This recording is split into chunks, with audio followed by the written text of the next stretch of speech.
Palma. Oh, Oh, man. that's unfair, and Palma 7 points in the game. To Del Fuentes. Oh, wow.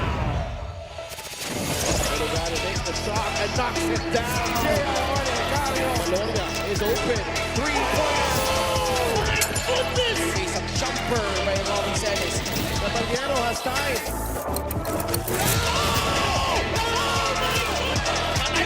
Oh, just posterized by Scott.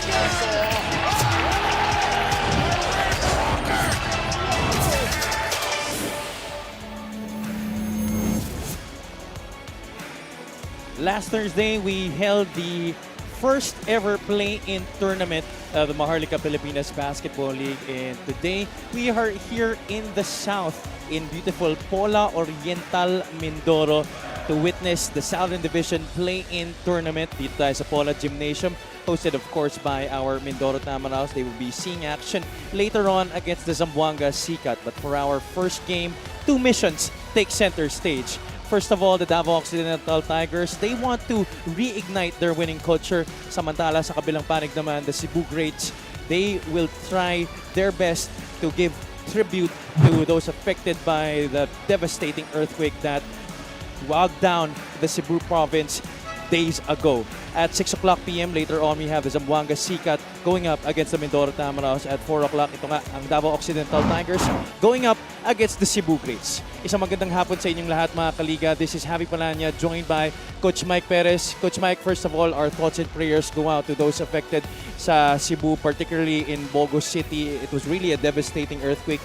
Kaya nga may mga players, may mga personalities ang Cebu na di makapagpakita in this game, particularly Coach Junti Valenzuela. How is this going to affect the Cebu team? Well, I think this is going to ignite them all the more, and our prayers really go out to the families affected there in Cebu. I also have co-employees from where I worked before that really, we're praying for better times for them and good recovery as well para dito sa mga affected ng Cebu earthquake. At nakikita nyo dyan sa inyong mga screens, no? The Cebu players, they have taped to their jerseys para Cebu dun sa kanilang top para to honor those affected by that devastating earthquake dun nga sa Bogo City. Mapapanood nyo ang Liga ng Bawat Pilipino on our YouTube channel as well as on pusopi.com. Later on, live rin tayo sa Solar Sports beginning at 6 o'clock p.m. And it's not just me and Coach Mike. We also have the third member of our broadcast panel. We have Miss Andrea Endicio at courtside. Andrea, good afternoon. Good afternoon, Javi. Well, yes, this is indeed a very important match para sa parehong koponan, but sadly, ang parehong koponan, parehong kulang.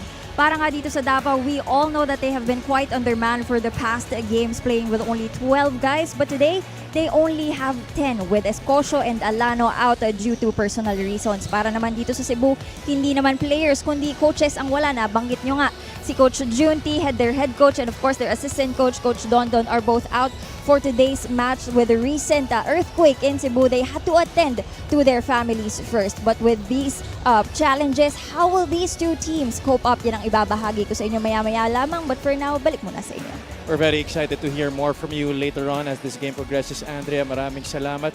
Now, let's take a look at the play-in tournament picture. No? Last Thursday nga, nabanggit na nga natin that we had the Northern Division play-in tournament starting already in Bataan, winning against Pasig, and Pangasinan making it against the Ilagan Isabela Cowboys. Yeah, and so it's going to be Bataan versus Ilagan in the North Division, trying to figure out who's going to end up with the number 8. And talk to us about what's going to happen here in the South, Coach. Siyempre, knockout game itong first game natin. So it's a must-win for both teams. Samantala, yung ating second game, itong parehong teams na to will be gunning for that 7th seed in the South. Correct. And the winner of this game will actually be getting the advance to number 9 and number 10, and the loser of a 7 and 8 will go up against each other. And so, very important to extend the season para dito sa dalawang koponan na to, and hopefully to get into the playoffs. Definitely the first of its kind in the 7-year history of the MPBL, and it just adds more excitement, more flavor to the MPBL season.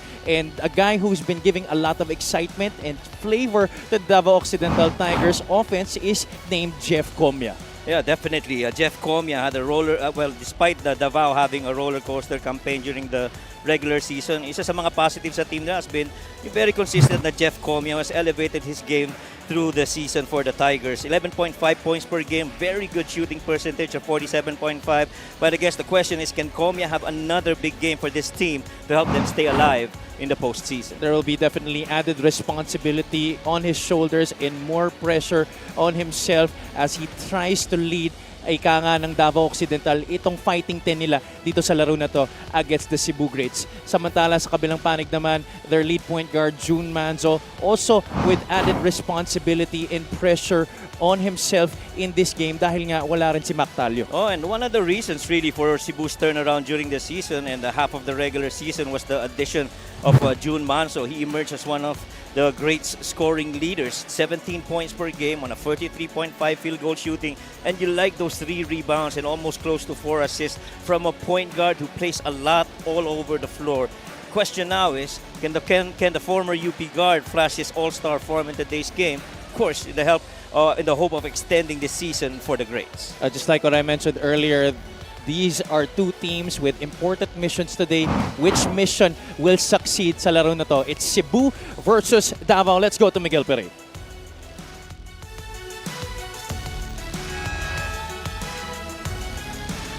A very pleasant afternoon to everybody and welcome to the Pola Gymnasium in Pola Oriental, Mindoro. Today's first game is the play-in tournament of the 2025 Manny Pacquiao's MPBL Season 7 between Davao Occidental Tigers and Cebu Greats. Time to meet our starters, beginning with the Season 3 champions, Davao Occidental Tigers. Coco Live! Starting at forward number 29, Jeff Comia. Also at forward number 32, Harold Arboleda. Playing center number 31, Perry Llagas. At guard number 30, John Salubre. And the other guard number 18, Joseph Terso. The head coach for Davao is Arvin Bonleon.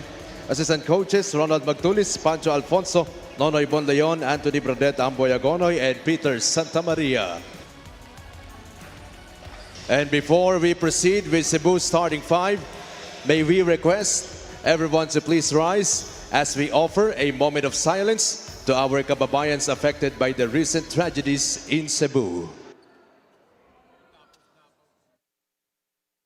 Once again, let us all rise as we offer a moment of silence to our kababayans affected by the recent tragedies in Cebu.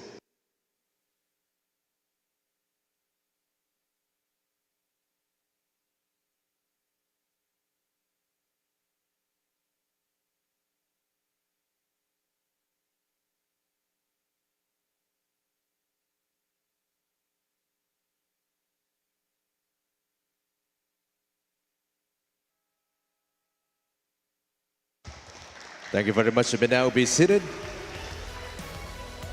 And now let's meet the starting 5 for Cebu Greats. Starting at center, number 15, Alvin Baichong. At guard, number 5, Brian Mecca.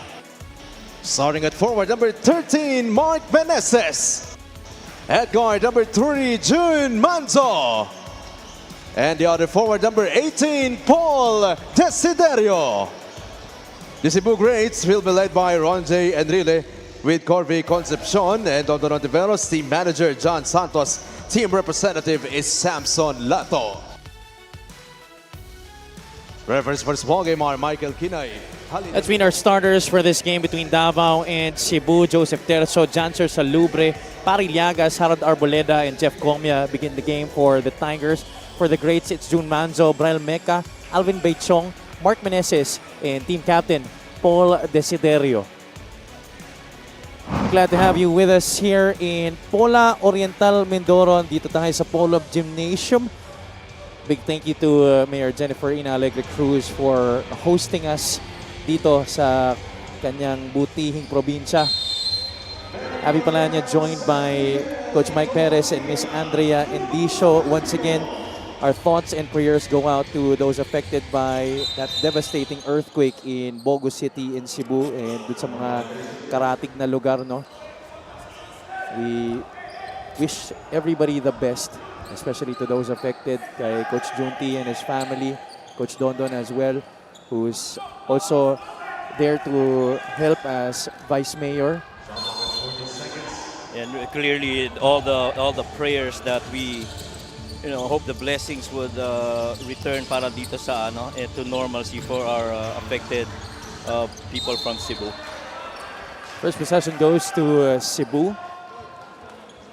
And very important game para sa kanila, not just because this is a must-win, but also to give their kababayans something to be happy about. Oh, totoo naman yan. And, Cebu is always going to be one of the hotbeds when it comes to basketball. And, for them to be here and extend this season further, especially heading into the playoffs, and finish the best season that they can for Cebu. And after all, kababalik pa lang nito mga Cebu Grays. A lot has happened within the season, and this really just adds more to the motivation for our team from Cebu. Hey, it's been a crazy season para sa kanila, roller coaster if you will.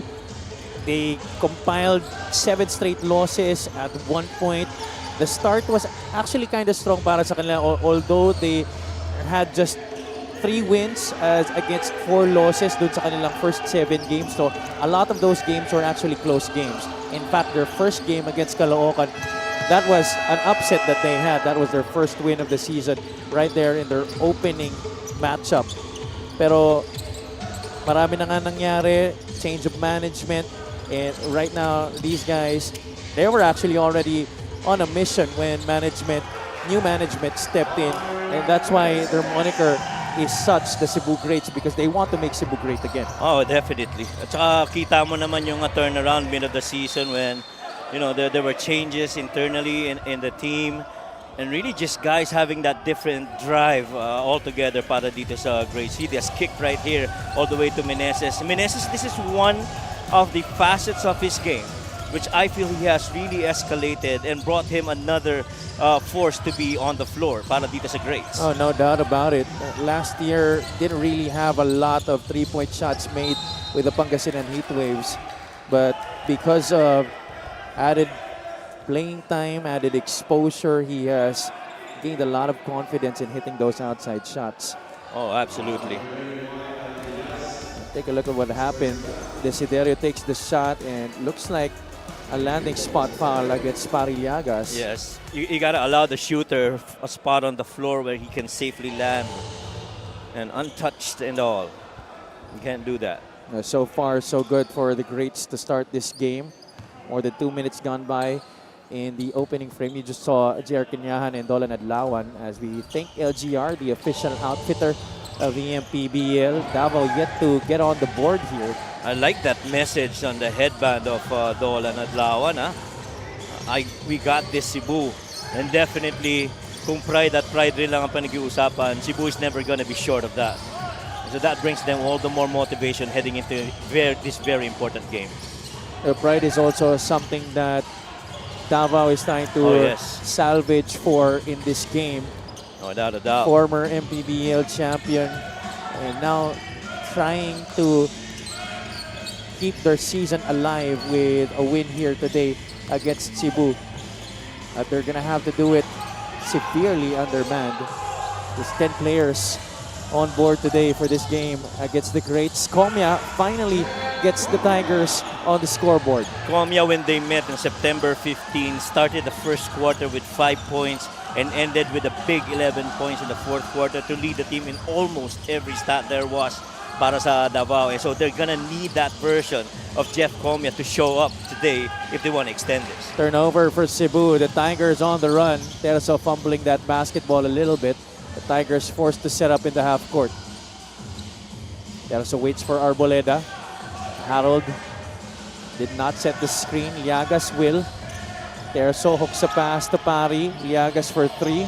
That's no good. Meneses pushing the basketball here for Cebu.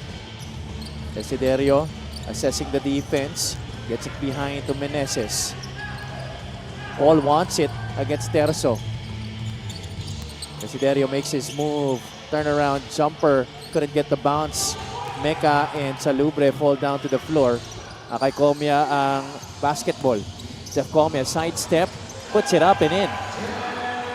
Wow, well, we talk about start of the cover. It's almost a 47% field goal shooting para dito kay Jeff Comia. And one of the reasons why, he takes him very close to the cup.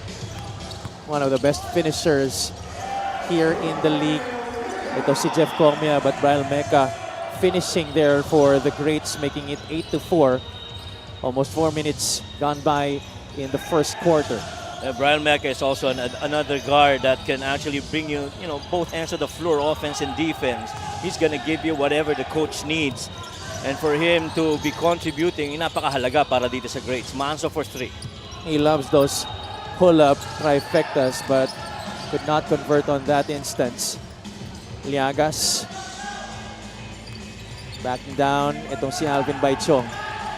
Liagas goes for the turnaround. Jumper won't work. Meneses another rebound.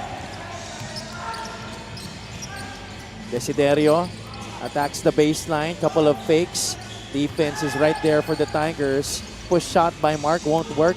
The tap goes to Mecca. Shot from the outside. That's short. They had a couple of good looks right there, but couldn't knock them. It's very important if you're given that space to be able to take it and make it.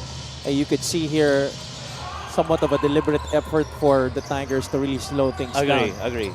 I was going to say the same, that if they have a fast break, sure, they'll go get at it. Pero pag nakita nilang wala, they'd rather settle the ball down the floor. And I'd like to think, to your point, na intentional ito kasi kukunti lang sila eh. This is our fast break of the game, brought to you by Extreme X Spa Personal Karaoke Speaker, Everyday Karaoke. And once again, we talked about Jeff Comia being one of the best, if not the best finishers around the rim. This time around, he shows us, hey guys, I can also shoot from the outside.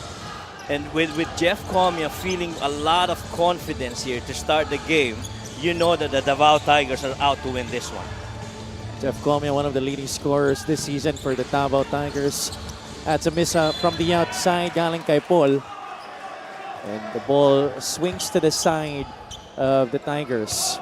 Well, three-point shooting has not been so good for both these teams. None of them has, well, except for Jeff Comia making that triple earlier.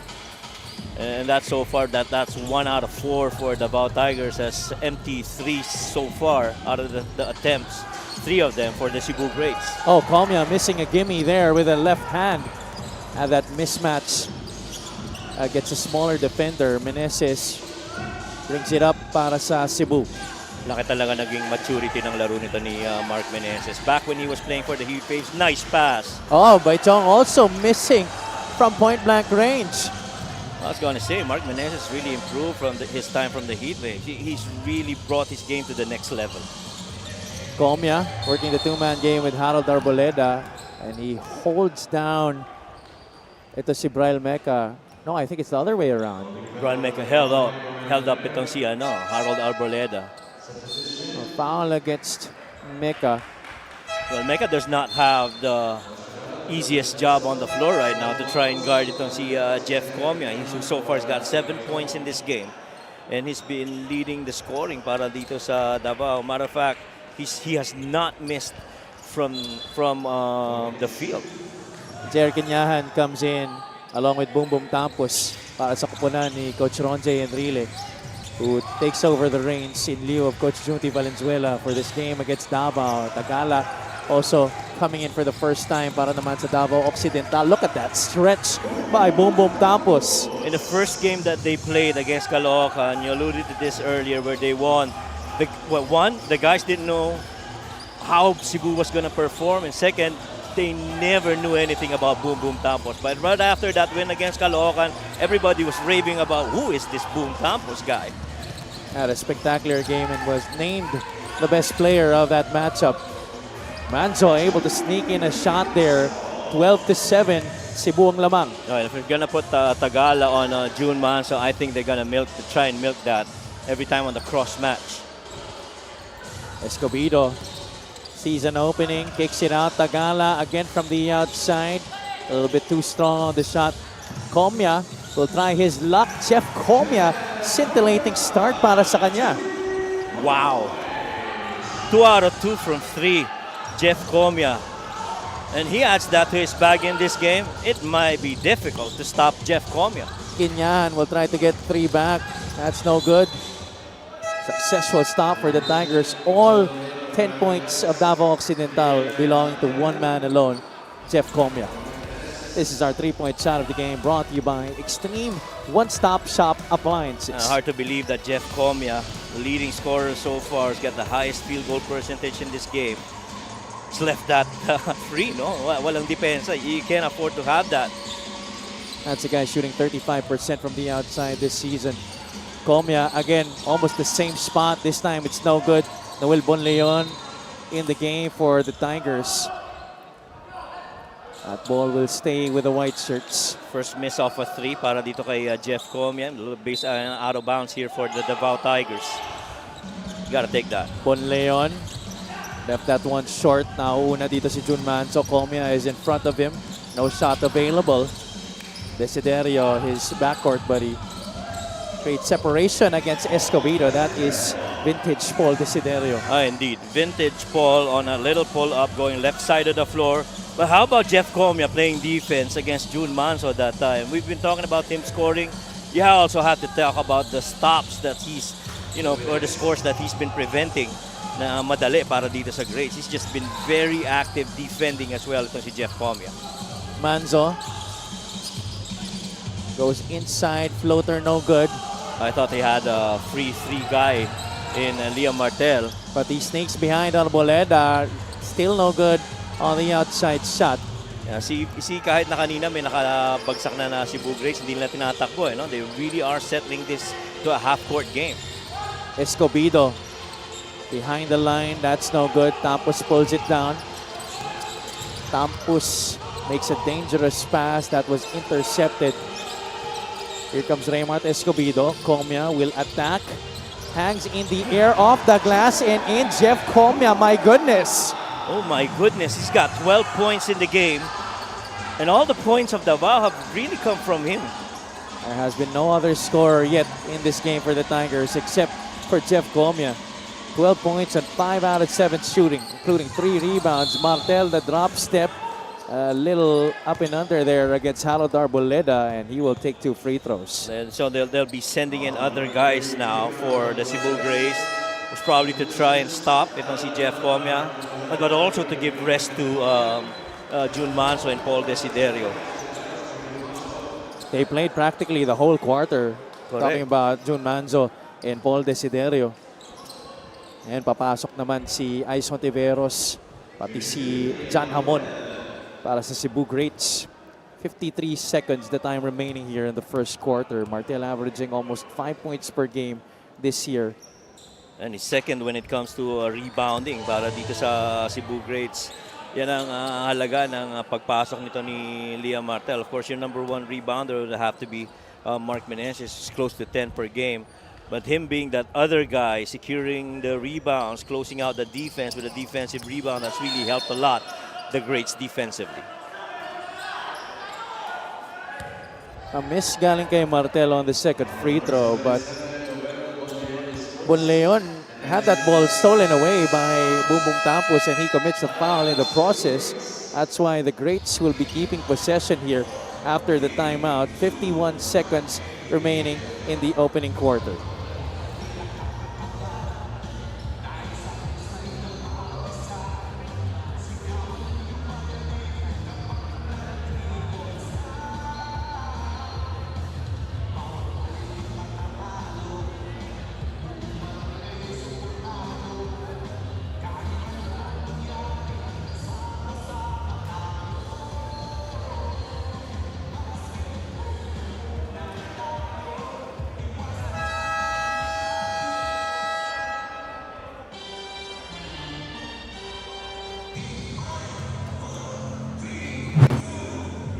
Take a look at the numbers, both squads this season. Coach, what stands out to you the most among these numbers? Well, when you talk about scoring, assisting, and points in the paints, that's got to be a little bit on the side of Davao. But then again, the defense of Cebu and their rebounding, including their assists, have really shown, the manner of which they play basketball, sharing that rock and giving more possessions na maganda para dito sa Cebu Grace. Penalty na dito ang Davao Tigers. Ricky Peromingan in the game for the first time. Fadeaway jumper. That was well defended. Martel pulls down the rebound. So far, no other Tiger has yet to score in this game. Jer's gonna take this. He loves that spot on the floor. Back irons the three though. Tagala able to tap it to a teammate. This is Ricky Peromingan. Escobedo was in a bind there. Almost traveled. Peromingan has it. 8 seconds on the game clock. Tricky making his move. Drops it off. Still no other scorer for the Tigers. Beltran missing on the reverse. Martel. Naubusan na siya ng oras doon. They practically ran out because Liam Martel was trying to beat the clock pero he was made to spin kaya hindi siya nagkaroon ng chance na even to make an attempt to close out the quarter for the Tigers. First 10 minutes already in the books here. Jeff Comia off to a spectacular start here for the Davao Occidental Tigers. All 12 points of the Tigers belonging to him alone, and he did it in a variety of ways. I think the more important thing is this field goal shooting. He's 71% shooting from the field. He is perfect from the line, and that's something that he's really got to be able to continue for the Davao Tigers in this game. Samantala para sa Cebu, the scoring almost evenly spread out with sa mga nakapasok na players. They're up by 3 against the Davao Occidental Tigers, 15-12.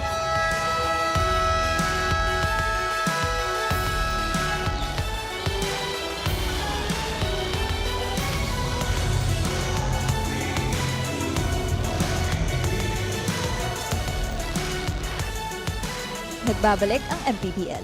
Different mission, deeper motivation. Yan ang storya ng Cebu Greats ngayon. With the recent devastating earthquake that hit the hometown of the majority of this team, from players to staff to coaches, talagang mula sa puso raw ang magiging laro nila, sabi nga ni Coach Ron J. Enrile. At dahil wala si Coach Junti at Coach Dondon, their leader, Paul Desiderio, spoke up in the dugout saying gustuhin dapat nating magbigay ng klarong mensahe na habang lumalaban sila doon, inilalaban din natin sila dito. Indeed, they want to use this match as an instrument to somehow put a smile on their kababayans' faces. True to their core, timely and relevant, ito na nga raw ang best chance nila to prove that it is possible to make Cebu great again. Back to you guys. Maraming salamat, Andrea. Great report there. If there are two people who know how to represent the province of Cebu well, it is Paul Desiderio and Jun Manzo. Oh. And I love that message na kailangan ipakita natin sa kanila na habang lumalaban sila doon, tayo rin dito lumalaban para dito sa ating season here in the MPBL. And this shows a lot of motivation for these Cebu Greats as well to try and come up with a really good season. And I love that Andrea said na sinabi ni Coach Ron J. Enrile, no, mula sa puso ang maging laro nila dito. Agree. Escobedo, finally another Tiger aside from Jeff Comia on the score sheet para sa kanilang kupunan. Well, it's a good thing that the Tigers were able to get that out of the way na meron pa tayong ibang mga pwedeng makascore kanina. Parang lumalabas, sobrang dependent nila kay Jeff Comia. And Escobedo definitely is one guy that can A, bring the energy, B, bring the scoring para dito sa Tigers. Escobedo committing the foul. But here of the two-man game with Alan Beltran able to knock down that jumper just below the free throw line. He too needs to step up in terms of production even more in this game para sa kanyang kupunan. Talking about Raymart Escobedo. Yeah, and good read and good decision as well. He saw as he was going downhill that there was that drop coverage. He was not going to go inside the paint and make it madali para sa depensa na ma-check siya. He just stopped and pulled up, which is the right shot to take and a good decision to do. Ison Tiveros commits a turnover, offensive foul laban sa kanya. Tigers with a chance to take the lead for the first time. Escobedo, once again working the two-man game with Alan Beltran. Lost it. Tapos picks it up. That's a steal for Cebu. Ahead to Jan Hamon, who gets the basket and one. And if you're Cebu, you love that play actually started on the defensive end of the floor. First, there was a middle ball screen. Guy went under and then he came back, deflected dribble para kay Escobedo. And that recovery by Boom Tampos leading up to that good assist over to John Hamon. Made a little something to say to Tricky Peromingan right after that shot. Definitely, the game within the game. Ika nga, para dito sa dalawang teams na to. After all, you really are fighting to stay alive in this match. 7.6 points per game. He's an 85.3% free throw shooter. Yeah, and what you like about John Hamon, give him the ball on the perimeter, and if he's free, you're not gonna check him. He's definitely gonna pull up and take it. Cebu up by 4. Teraso gets it to Bonleon. Oh, I thought that was a travel. That's right, I thought that was a travel too. Ano siya indecisive di ba? Wasn't able to establish a pivot foot in my opinion, but he gets away with it and able to score 2 points. Tampus from the left flank, that one's short. More than 2 minutes gone by here in the second quarter. Still deliberately slowing down this game. Now, if Davao is trying to slow down this game, shouldn't you think that Cebu should actually try to keep pushing that basketball every chance they get? Well, matter of fact, I think that's what they've been doing. Pero ang sipag rin bumaba nitong Davao Tigers sa depensa. Matter of fact, nakaka 7 points na rin ito sa fast break itong Cebu Grades. And marami pa bang fast break silang pwedeng makuha dapat? Tingin ko marami, pero may mga depensa rin kasi bumabalik agad itong Tigers katulad nito ngayon, no? Lob inside. Bonleon committing the foul on Martel as he was trying to receive the pass. Comia was in a lot of frustration after that non-call on the other side.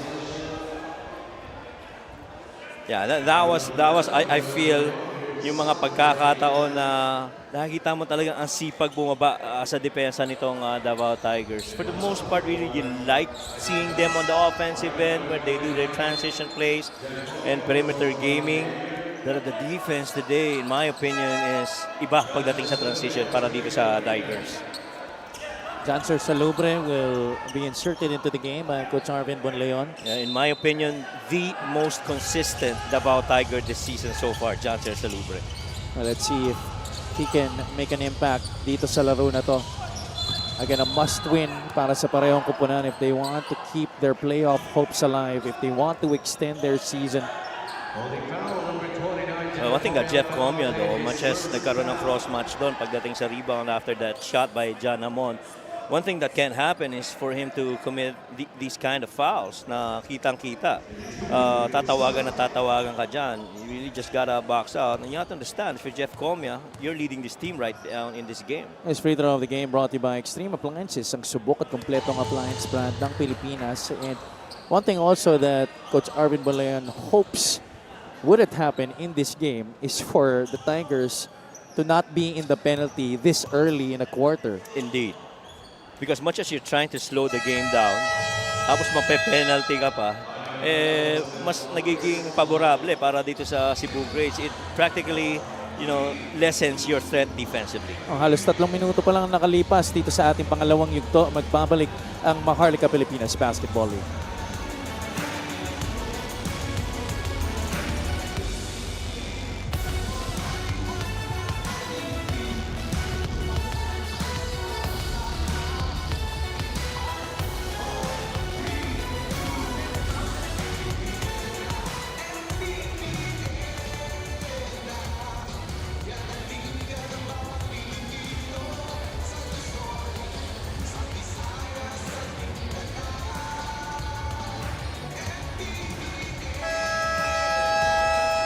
VIP row here at the Paula Gymnasium in Oriental Mindoro, of course led by Commissioner Kenneth Donemdes.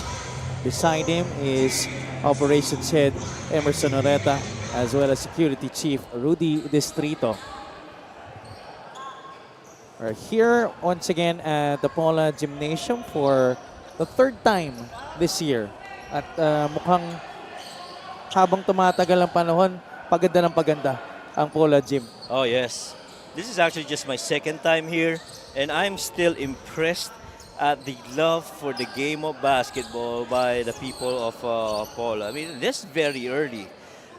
Crowds here, especially outside, nakapila na kanina, nag-aabang na pumasok. Gusto rin makita yung mga players natin, and especially the games that we have today. Actually, even before 3 o'clock p.m., may mga nakapila na sa labas. They were already waiting to go inside. Jeff Comia, though, I'm sure he wasn't waiting to get hammered there by Lian Martel. Well, he went inside with a lot of force, and so you have to expect na you've been scoring a lot of points and you're very forceful going downhill. And of course, kailangan i-meet mo rin niya ng puwersa rin na pabalik para dito kay Jeff. That time around, he really just beat itong si Boom Tampos, at Boom Tampos really allowed that middle lane to be open for Jeff to claim. And if you understand how Jeff plays, he puts that ball with the left hand, you're practically a beat. I love the restraint he showed there on himself. Oo. Kanina nakita mo he was really mad about that non-call. But here, even though he was hit, nakita mo sa mukha niya na pinipigilan niya yung sarili niya. He knows how important he is to his team, especially in this game, lalo't lalo na 10 lang sila naglalaro. Oo. Intense di ba? He's a very intensity player itong si Jeff Comia, but again, agree ako doon. Showing a lot of restraint, a lot of control, after showing a lot of passion, understanding, mahalaga ako dito sa game na to, and this is a very important must-win situation for us. Dito talaga makikita mo how the players really try to unlock even better potential sa kanilang mga laro because they know this is next level basketball. This is playoff basketball. Even though this is just a playing tournament, playoff atmosphere na ito eh. Especially, you're trying to keep your season alive. Oo, especially dito sa game na to, win or go home to. Because the winner here will still have to meet the loser of the game later on between Zamboanga and Mindoro. Terzo for 3, that one will be short. Martel secures it for Cebu. Desiderio nagbabalik dito para kay Coach Ronze Enrile. He goes to the post, kicks it out. Martel, free throw line jumper. That's money for the former Parañaque Patriot. I always love it when players do catch and shoot. You know, catch the ball, look at the rim. If you've got the shot, see the defender go the other way. And there were certain situations earlier where Cebu Grays weren't so good at it. But you love that Martel, you know, really at that instance, look for a shot before moving that ball. Arboleda looking for a three-pointer there. That won't work. Cebu up by 7. And somehow yung pagbagal ng laro na impluwensyahan na rin yung laro ng Cebu, no? Bumabagal na rin. But here, John Hamon could not influence a call on himself. Instead, matatawagan siya ng offensive foul. That was a tough one for John Hamon. He tried to drive against that defense by Jeff, pero yung kaliwang kamay na used it to protect and really stave off that other arm defending of Jeff Comia. Again, ganda ng opensa ni Jeff, ganda rin ng depensa pinapakita. Unang foul pa lang naman yan laban kay John Hamon. Approaching the halfway point of quarter number 2. Meneses is on Joseph Terzo. Martel switches on to him. Terzo puts it up off the glass, a little bit short. Terzo creeping up behind to steal it away from Meneses. Leaves it for Comia. Hang time! Oh my God. This has to be one of the best performances yet by Jeff Comia, at least in the first half of a game. Everything on that instance was pretty much spectacular. How that ball ended up in the hands of the Davao Tigers. How they really scooped that pass all the way to the hands of itong si Jeff Comia for that beautiful finish. Ugsang keeps it alive para sa Cebu. Unfortunately, he hits there so hard on the face. I think with his elbow. This is gonna be considered for unspo right here. This game, a lot of intensity, understanding the implications, and the motivations also for the Cebu Greats. See this battle right here, battle for that ball. Reeve got it. Ooh. Oh, hit him with a fist. Yeah, hit him with a fist. That's definitely gonna be unspo. And mukhang may wind-up, coach. Yes. Medyo bumuelo ng konti. Yeah. And Reeve really may mga instances na kanina Unsportsmanlike foul on number 21, Reeve Ugsang, his first foul. Unsportsmanlike foul na nga ang ipapataw dito kay Reeve Ugsang. We hope that Joseph Terzo is okay. He's still looking a bit shaken up there, but he's gonna try to shake it off. Dito nararamdaman mo talaga na alam ng mga players yung importansya nitong larong ito. You understand this is next level that you described earlier in terms of implications, importance, and the survival this season. aside from extending their season, Cebu, of course, dedicating this game to those affected by that earthquake in Bogo City. Itong Davao naman, they're trying to reignite their winning culture. These are former MPBL champions. Yeah, pretty much. And they too play with a lot of pride, knowing that at one time in the MPBL, they became champions. And just a lot of championship experience as well for these Tigers. At perennial playoff team ito. Agree. Itong Davao Occidental. This just might be the first time that they won't make it. 24-20. Lapas kalahati na tayo dito sa ating second quarter. Jeff Comia being guarded here by Braille Meca. Comia near the elbow, unable to get the bounce on the shot. Well, that's the best way that you can defend against Jeff Comia. Martel, short jumper is too strong. Ball tapped out of bounds in favor of Cebu. I feel the Cebu greats are trying to play with a lot of pace, but I don't think their pace has so much control. Medyo nagmamadali ng konti, no? Ang daming beses nakita natin pababa, minamadali yung pasa, minamadali yung tira. You have to understand when you play fast-paced basketball, as you get closer to the cup, you have to be able to decelerate, stay in balance, and finish in control. And it can't always just be full speed ahead as you go downhill. You can really feel, Coach, the importance of this game just by the way the players and the coaching staff of both squads are approaching this matchup. Oo, totoo yan, ha? Kahit nga tayo dito nagko-cover lang ng game, you feel, yung intense na mga moments and dito sa game na to between Davao and Cebu. How much more these guys on the floor. Good Little pull backdoor play off the glass and in para kay Jeff Comia. The scoring show continues for Mr. Comia. You know what makes it difficult to stop Jeff Comia right now? He's scoring in different ways. Catch and shoot, pull up, going glass. Left hand finish, good. Called for a foul here to the utter dismay and frustration of the whole Tigers bench. The Tigers got to show a little bit more patience here. Because they're in a good spot. They're keeping this game very close. They're down only by 2. Your shooting might not be as good because it's only Jeff Comia shooting very well. But defensive-wise, sumasabay ka. It looks like Davao Occidental will challenge that last foul call on Pariliagas. We'll take a break.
Upon review, the challenge was successful. There was no foul. Ball possession stays. Challenge is successful for Coach Arvin Bonleon and the Davao Occidental Tigers. Martel bumping into Pariliagas there. Yeah, there was very little that Pariliagas actually did there. He just stood his ground. Didn't go to the path of that drive by Martel. It was Martel that went through him. Hindi talaga parate na mababangga mo yung isang tao, foul na agad. Correct. Pero may mga bumps kasi, shoulder bump is okay. Basta hindi siya excessive. Nice pass! Oh, but Escobedo could not finish the play. Sorry miss for the Tigers.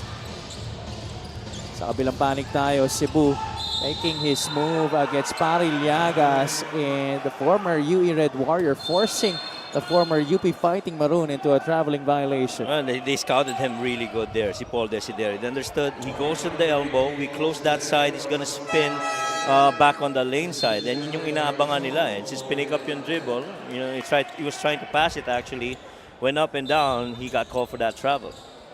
I just love how this atmosphere is bringing out the best among both squads.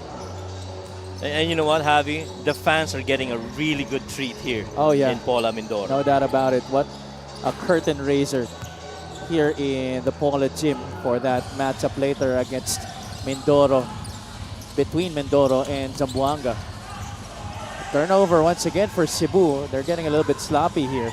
Salubre, binitbit, hanging in the air, off the glass and in. Salubre continues to contribute for the Davao Tigers. This is a tight game at 24. Cebu continues to miss from the outside. They're 0 out of 14 from downtown in this game. 7 missed 3 attempts in the first. Another 7 missed 3 here in the second. At tabla na tayo dito. Escobedo could not give Davao the lead. Meneses with 12 rebounds already in this game, Coach Mike. That's another miss from behind the line for Cebu. Well, he's been the only guy that's really helping out and closing the defense with the defensive rebound. Kaya nagkakaroon ng instances, siya yung nagbababa ng bola. Davao gets it after that mad scramble. Escobedo says, let's set this one up. Salubre has other things in mind. Quick shot won't go. Missed that shot, but I like that.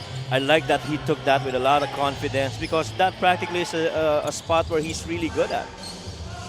Both teams exchanging misses and turnovers. Desiderio looking for someone to pass to. Meneses pops out. Right side jumper off the glass and in para kay Mark Meneses. If it were not for Mark Meneses trying to show that spot on the floor where Paul Desiderio could actually give it to him, that would have been a bad offensive set for the Cebu Grays. There was very little movement once the ball entered the post on Paul Desiderio. Escobedo bounce pass to Pariliagas.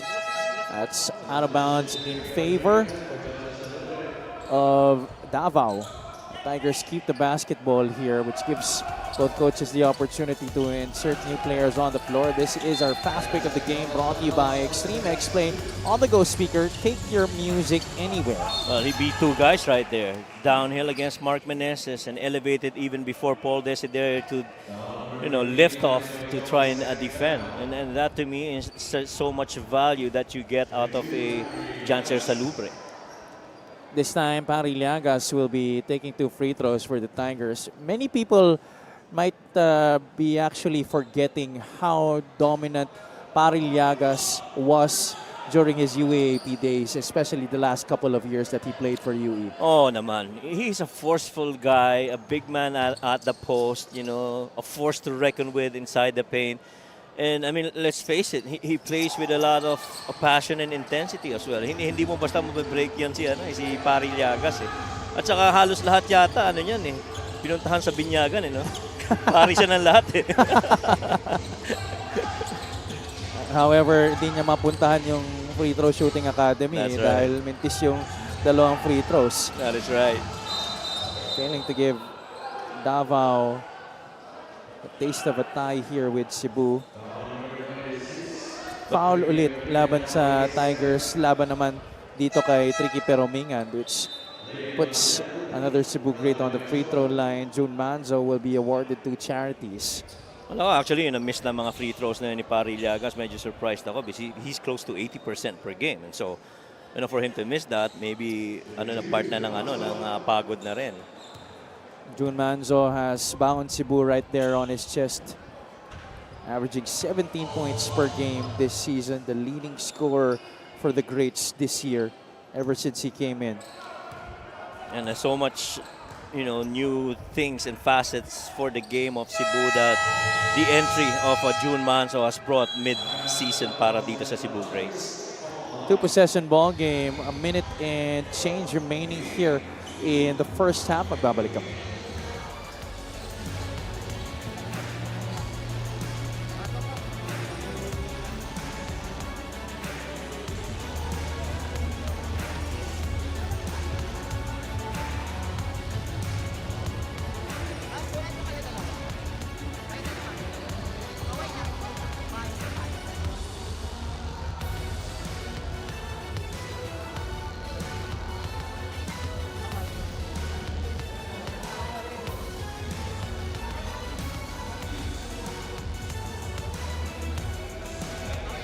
Second, our Kixer fans of the game, born for greatness. Among the spectators here at the Paula Gymnasium here in Oriental Mindoro. Many thanks to Mayor Jennifer Ina Alegre Cruz for graciously hosting us.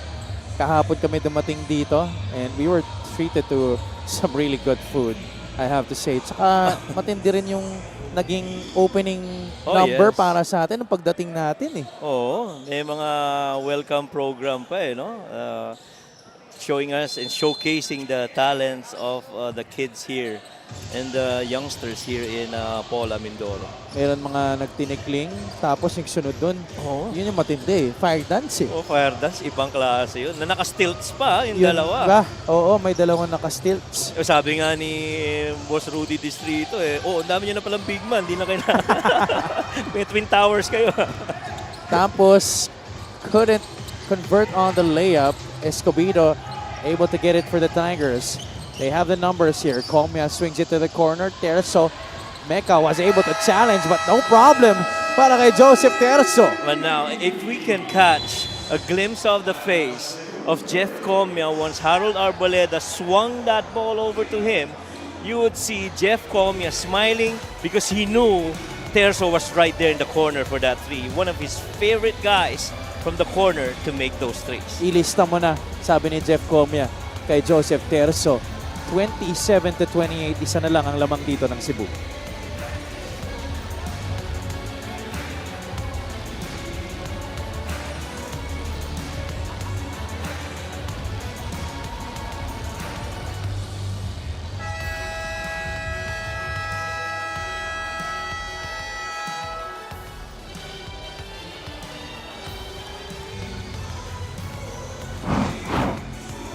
Jeff Comia absolutely scintillating here in the first two quarters. 17 points. He had 12 to end the first quarter, Coach Mike. We have run out of words to describe how good a performance this has been in the first half for Jeff Comia.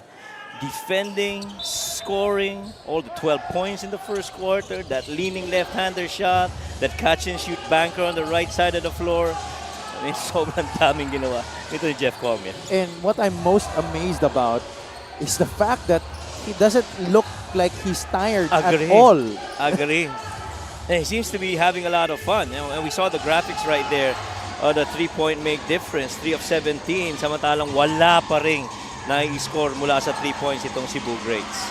Mecca could not buy a whistle, pero Mingan crosses for the Tigers. Arboleda waits for backup. 5 seconds left. 3 seconds. Arboleda will take it. That's no good. Nobody else getting to that basketball from the Tigers there. Mecca is visibly frustrated after not getting the call on the other side. But that's going to do it for our first half. Boom Boom Tapos. And the Cebu Greats could not buy a basket from the outside in the first two quarters. Pero lamang pa rin sila ng isa, 28-27.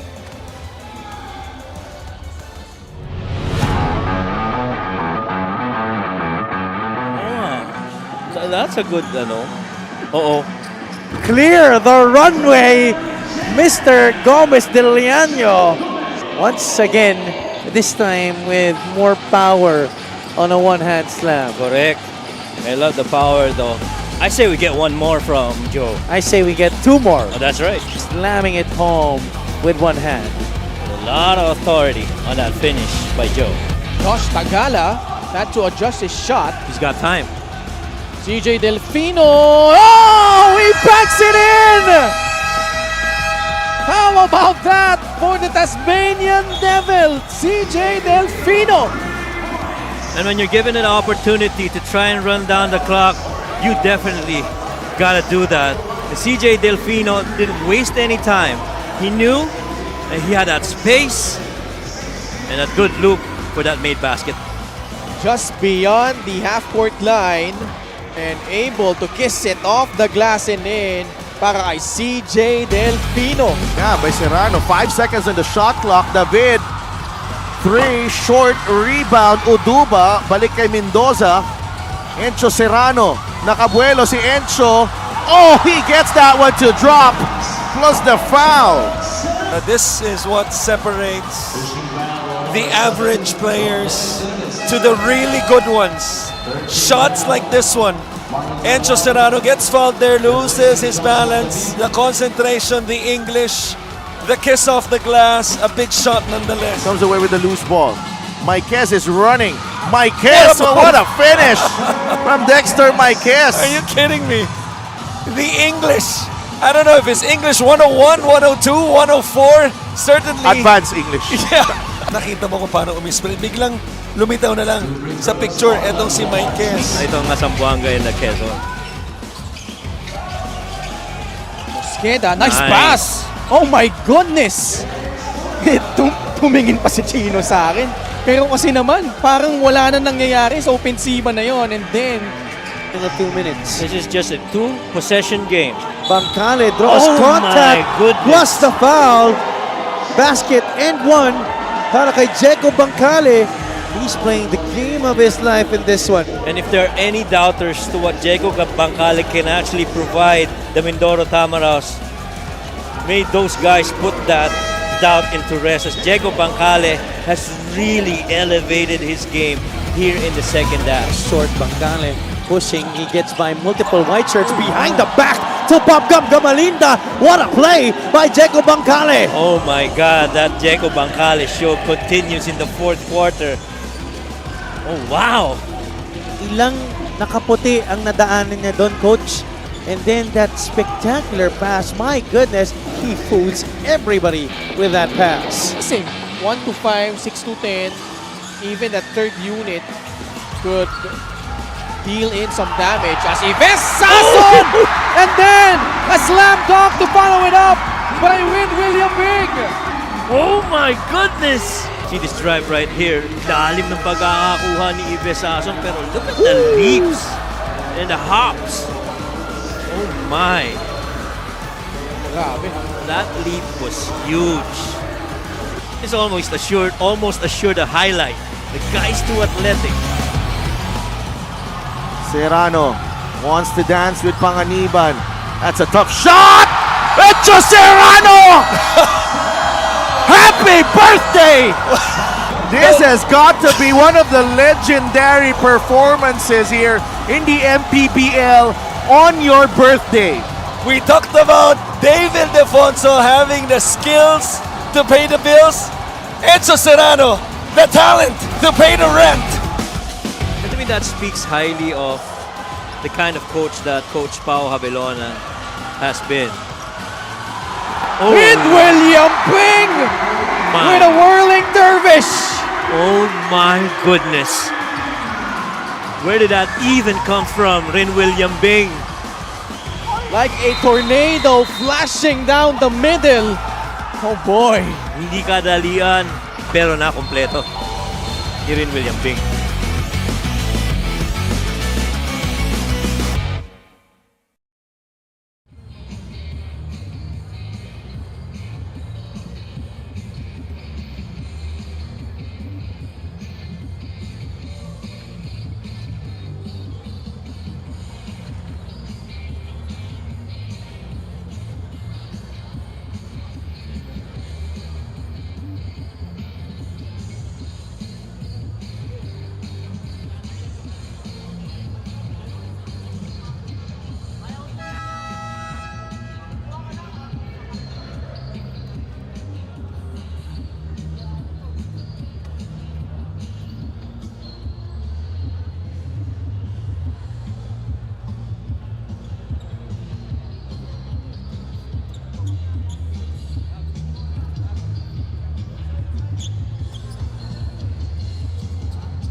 sobrang importante kasi unang-una ito talaga yung goal namin na makapasok lang sa top 10.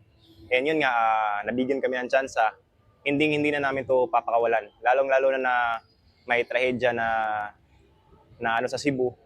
Itong game na to para sa kanila talaga to. Para naman at least maging proud sila sa amin na matagatag Cebu. Sa akong mga igsuon na Cebuano, mag-antos lang tagamay, kaya ranin nato bangon ta Cebuano. Yun, this game is for Cebu para makabangon, para makalaban kasi ang raming families na natamaan, raming cities. And yun, blessed kami to play this game, but this is also for them. This is for us sa Cebu. Maupay nga adlaw, matanan ng mga taga Visayas, labi na ang mga taga Cebu. Unta maka-recover ka mo and makabulig iti yung mga pamilya ang mga diyan na Manila. Gabayan niyo ang mga taga labi na mga taga Samar.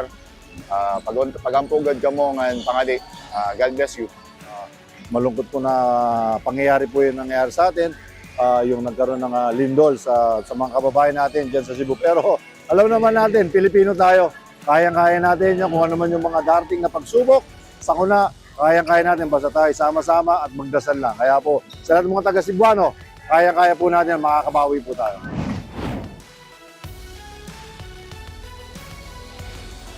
Once again, our thoughts and prayers go out to those affected by that devastating earthquake in Bogo City in Cebu. There you see your Ina of Pola Oriental Mindoro, our gracious host. The Cebu Greats up by just 1 point against the Davao Occidental Tigers here in this rubber match for another chance to extend their season. And coach, it's a low-scoring affair. Pero ramdam mo pa rin talaga yung matinding intensity. Actually, it feels like a high-scoring game with the way these two teams have been playing this matchup. Yeah, and I specifically picked these stats because it really is a matter of making your shots. And you see, Davao has really made just 28% of their shots. Pero yung three-pointers, makikita mo, 3 3-point makes against nothing para dito Cebu. And the thing is, Cebu, the reason that they're bringing this game a little bit closer is because of their free throws. And so the challenge really is to make shots from the field and then again control the rebound to show a lot of defensive intensity for both these teams. June Manzo leading a balanced scoring para dito sa kupunan ng Greats. He has 6 points to lead everyone there. Reka, Meneses, and Desiderio all have 4 apiece. Samantala, sa kabilang panig naman, Jeff Comia has treated us to an absolutely scintillating and spectacular first half scoring show. And this is really looking more like how they played last September 15. It was a lead at a half for Davao. They were up 5, though this one is mas malapit yung deficit. Pero is that going to be the same pattern for this game?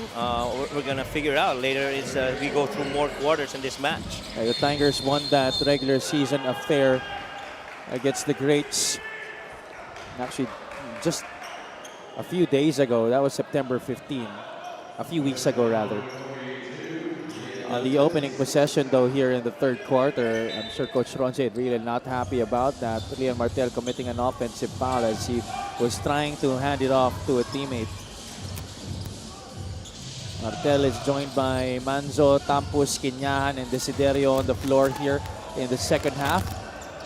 Sa kabila naman, it's Bonleon, Comia, Terzo, Arboleda, and Tricky Perominga. Quinyahan takes the 3. Ooh, that's a foul, definitely. Another offensive foul here to begin things para sa Cebu. No way you're bringing that elbow up that high. Closed out. And that elbow went really up there on that chin. Bon Leon talagang naramdaman niya yung asiko na yun. Arboleda attacks, kicks it out. Pero Mingan steps in, jumper. At bounces off the back iron. Arboleda keeps it alive for the Tigers. Joseph Terzo defended here by June Manzo. A kick out to Comia. Shot will not work. Martel pulls down the rebound para sa Cebu. I like the read right there. That was the shot that was available. Indeed, once that lift by Jeff Comia from 3. Again, another missed 3 para dito sa Cebu Greats. And their struggles have continued from beyond the arc itong Cebu. Well, a successful cleanup job para kay Lian Martel after that miss by Manzo. Cebu is 0 out of 17 from three-point country in this game. They missed 7 in the first quarter. They missed another 6, or rather 8 in the second. Comia puts on the brakes. Fall away jumper is down and through para kay Jeff Comia. Patuloy pa rin talaga. Ang tanong na lang dito is, sino ang makakapigil sa isang Jeff Comia sa side ng Cebu? Somebody's got to be able to stop him. I don't think single coverage is gonna cut it because the guy moves a lot. Somebody's got to rotate over and peel off and help out a beat defender, the one that's defending Jeff Comia. J.R. Quinyahan knocks down that jumper from the elbow, putting more cushion on the lead of Cebu, 32-29. Pero Mingan could not hit from three-point country. See, this is what I was talking about. They're getting their fast breaks, but see how many white shirts are there right in front? There's 5 of them, and so they're not beating them in transition. Itong Cebu Greats. Sipag bumaba, quickly baba in transition itong Davao Tigers. Sorry miss from up close galing kay Paul Desiderio. Could have extended the lead to 5 points. Terzo instead will try to tie things. That's no good. Quinyahan secures possession for Cebu. Desiderio, quick trigger. That much man. short as well. That arc continues to be dry for Cebu. Comia sees no advantage in numbers for the Tigers. He has to pull it out. Pero Mingan will take the 3. Quinyahan was baiting him to do so. That gamble did not pay off para kay J.R. Quinyahan. Pero Mingan swishing that one through. Might not have been a good idea to try and challenge the three-point capability of the Tigers. So Quinyahan will try to avert the unlucky three-point shooting of the Greats, and he does so, knocking down that 3 from the left side. 1 out of 18, their very first made 3, coming at the 6:30 mark of the third quarter. Ang tagal nun bago pumasok yung tira sa labas. Another rebound for Quinyahan after that, pero Mingan miss. 35-32. Approaching the 6-minute mark of the third quarter. Manzo hands it off to Tampus. Desiderio steps in, right side, pull up, wala. Leon will have that rebound para sa Tigers. Arboleda directing traffic right now para sa Davao Occidental. Terzo thought twice about the 3, takes it anyway. That's another miss from the outside para sa Davao. Right now, it seems that Cebu is not looking to push the pace. They want to go to their half-court set and try to be more stable down on the half-court. This might be a matchup they can continuously try to explore, and for good reason. Yeah. And why not? We saw that J.R. Quinyahan version when he played in Binyan early this season, and nakita natin kung gaano ka-effective siya dun sa low block. Why not go to it? Yeah, that was one of his first games for the Greats this year. Yeah, one of the more memorable ones from JR. Arboleda swings it to the corner, pero Mingan this time will not settle for the outside. Bon Leon is fouled by J.R. Quinyahan. A good thing that Bon Leon tried to stay in the front of the rim as that baseline drive was ongoing. This is our 3-point shot of the game, brought to you by Extreme One-Stop Shop Appliances. Actually, yung tira na yan, na-challenge pa rin. Ano? So they're not taking any shots na walang challenge. Pero ang hirap rin kasi talaga i-stop ng tira ni J.R. Quinyahan because he shoots it from the back of his head. Let's go courtside to Miss Andrea and Lisa. Only 10 guys for Davao today, but I think we should count Jeff Comia and Joseph Terzo twice. Kidding aside, before this game even started, they already know the weight that they will carry. For Jeff, in one interview, nabanggit niya nga sa akin how he's never the type to grieve on what was lost, but rather he's the type that moves on quickly and pushes even further. Huwag hanapin ang wala.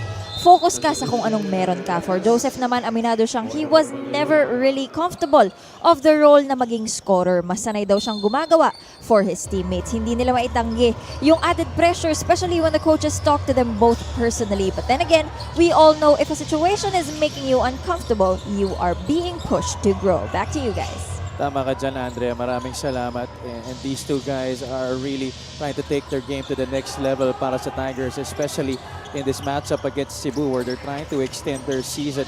And so far, so good for these two players, especially para kay Jeff Comia. 19 points so far in this game. A guy that's never afraid of the moment. Regardless kung sino nandyan, katulad nga ng report ni Andrea, we will play who we got. And that so far has been the attitude that's being shown by itong si Jeff Comia.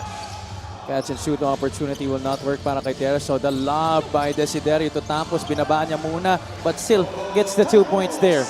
That was a fast break but those were instances, very few na na-beat nila actually yung transition defense itong Davao. Comia receives the handoff from Harold Arboleda. Kinyan shows Tampos, challenges the 3. That bounces off. Desiderio gets the outlet from JR Kinyan. Forward to Tampos, back to Paul. Desiderio loses it. Pressure increasing here defensively for the Tigers. They get the steal. Comia gets fouled by JR Kinyahan. Might have been a wise foul for JR. He definitely was gonna get beat as Jeff Comia was trying to look for a quick score. Ang problema, pangatlo na yan laban kay JR Kinyan. This is our fast break of the game, brought to you by Extreme Cool Air Conditioners. Ang Extreme Magpalamig, free installation for split type air conditioners. Even in that situation, kahit na nakuha na yung bola ni Boom Tampos, kita mo may naka-defend pa rin talaga sa kanya na humahabol on that shot attempt. Good thing for Cebu is he was able to make that pass and score off of it. 5 ang hinahabol dito ng Davao Occidental. Comia with a basketball against Boom Boom Tampos. Jeff Comia making his move, gets blocked there by the defense. Manzo may tangan ng bola. Manzo puts it up, left that one short. Ball goes back to Cebu. Hamon doesn't settle for the outside shot. Off the glass, wala. Dolan Adlawan, hindi maipasok yung putback. Tigers running here. Comia will take it to the defense. No good off the glass. Ball in the hands of Boom Boom Tampos. Tampos charges into Harold Arboleda. Oh, no. Offensive foul against Cebu. Not a good decision by Boom Tampos. You can't just go through everyone that's right in front of you. There are different ways. Well, you can circumnavigate that defense. Could have gone to his right or to his left, but really Boom Tampos just went right straight through that chest of Harold Arboleda. His options will really go right, go left, or pull up. May lalabas muna siya. Papasok ulit si Aison Tiveros para kay Coach Ronje Enrile. 13-3 in terms of turnovers. That has really hurt Cebu in this game. Thankfully, though, they still have the lead. Agree. And they're getting a huge lift coming from yung mga free throw makes nila kanina. Oh, Mark Meneses snaps it to the wrong guy, pero iluluwa rin yan para kay Paring Liagas. Here come the greats. Ontiveros loses it. Another turnover for Cebu. Escobedo leaves it for Tagala, who's fouled by Manzo. Cebu naman ngayon ang nasa penalty. Well, the greats getting beat again in transition. The faster that this game has been, it's really favored more itong Davao.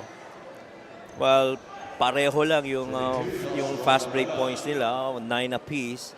Pero nakikita mo mas may control itong Davao kasi pag nakita nilang walang fast break, hatak ng bola, set up tayo ng half-court set. Davao with 7 steals as against 2 of Cebu. Tagala at the line for 2 shots. And right now, kanina hindi ganun kalaki yung separation pagdating sa points of turnovers. This is now a +8 on that department para dito sa Davao only because, you know, they've been going back on defense, getting those deflections and turning it into points their end. San Beda Alumnus converts 2 free throws. 39-36. Meneses. That's the shot. Goes for the jumper, rolls off the rim. Yeah, that's the shot. That was the only shot available that moment. Everybody was just standing around the perimeter. You get that ball on the elbow. That's one of the pinaka-threat positions to get the ball on because it's very close to passes from anywhere on the floor. They get another chance here. Meneses again one-on-one with Arboleda. He hands it off to Hamon. Gives it up to June Manzo. Back to Jan. Hamon. One dribble, pull up. Jumper won't work. Look at Meneses. Snatch that rebound from the air. Put back is good. Mark Meneses is going to work. He's been so good at securing those rebounds. Closing out the defense with a defensive rebound. Another possession opportunity with those offensive rocks. He's got 16 boards in this game. And here he is again, this time passing to June Manzo, who's hit there by Josh Tagala. Second time this quarter and in this game for that matter that we've seen the Cebu Greats actually beat the transition defense of the Davao Cebu Greats. Of the Davao Tigers rather. Manzo will be taking 2 free throws here. Chancer Salubre papasok para kay Coach Arvin Bonleon. A minute and 45 remaining here in this battle for the 8th seed. June Manzo, this has been a struggle for June this game. He's shooting only 2 out of 11 on 18% field goal shooting. But he's done good with his free throws. He's made both of his attempts in his first trip earlier.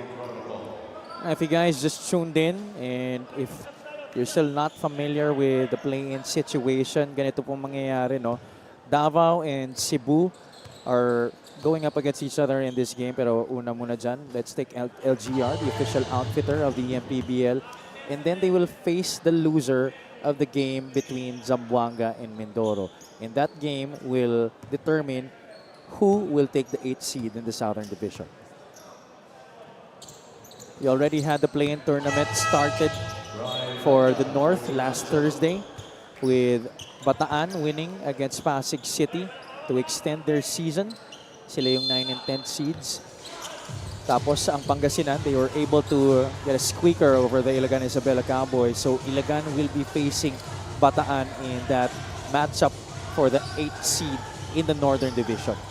And that's going to happen, I believe, on Tuesday or Wednesday. No, we're still finalizing the schedule for that. Because it really depends on how the game should turn out later between Mindoro and Zamboanga. That's a miss galing kay Janser Salubre. Meneses, back pass to Ice Ontiveros. Balik agad sa depensa ang Davao Occidental Tigers, preventing that fast break opportunity for the Greats. Ontiveros attacks his strong side, stolen away by Terzo. Another turnover for Cebu. Arboleda leaves it for Salubre. Tried to leave it as well para kay Joseph Terzo. However, that will turn into an error para sa Tigers. Well, block that side of the floor for Mark Meneses. Ano, aircon dito sa loob ng gym, no? Pero si Coach Arvin, pawis na pawis. Oh. Pawis na pawis. Nararamdaman niya intensity ng mga players niya sa loob ng floor. Eh. They're down by 7 here. And that is being one with your team, though. Yes. Oh, especially in this tough situation. You know, you're in a high-intensity atmosphere, but you're dealing with a lot of odds stacked against you. Correct. Desiderio looking for someone to pass to. Dangerous pass. Hamon bounces off his foot. Tagala with a rock. Salubre cross court to Arboleda. Llagas wants it against Adlawan. Finally gets it to Pari. Llagas backing down Dolan. Pari out to Harold. Arboleda dishes it off to Tagala, who squishes that three. Arboleda, no, he did not have that re-entry inside for Pari Llagas. He had a shooter on his right side and he just gave it up for Tagala. Davao had fouls to give. Ganda ng energy na pinapakita ni Tagala here so far for the Tigers. He's playing some quality minutes in this game para sa kanyang kupunan. Only the second team foul for the Tigers. They have 2 more fouls to give. 10 seconds remaining here in the third period. Cebu up by 4, 43-39. There you see Mayor Ina, our gracious host dito sa Pola Oriental, Mindoro. Another foul given up there. That's on Pari Llagas. Because they have fouls to give. And so they're using that. And right now, if you're Cebu, every time you catch that ball, you'd want to go downhill or take a shot. expecting a foul from the Tigers. 8 seconds left. That's another foul. That one I don't agree with that being a good foul, because Mark wasn't going to take the shot from the outside. You expect that he's going to put the ball on the floor and try to create, then that would be a good chance for you to foul. But at that point, I don't think he's being a threat. Hindi na sila pwede pumal dito. Talking about the Tigers, Meneses charges inside the defense of Beltran. Shot won't work. Liagas. That pass too low para kay Josh Tagala. And that's going to do it for our first 3 quarters. Cebu and Davao keeping this game very close. Let's take a look at our highlights of the game, brought to you by Ciplus, the official hydration partner of the MPBL. Elevate your hydration. Tingahan was off to a good start here in the third quarter, Coach. Yeah, I was gonna say, Jeff Comia started out really good as well for the Tigers. Pero ang ganda ng naging recovery nitong Cebu, because they play with more patience now compared to how they played in the first 2 quarters. They continue to be in the lead here, this time by 4 points as we head into our 4th and final frame.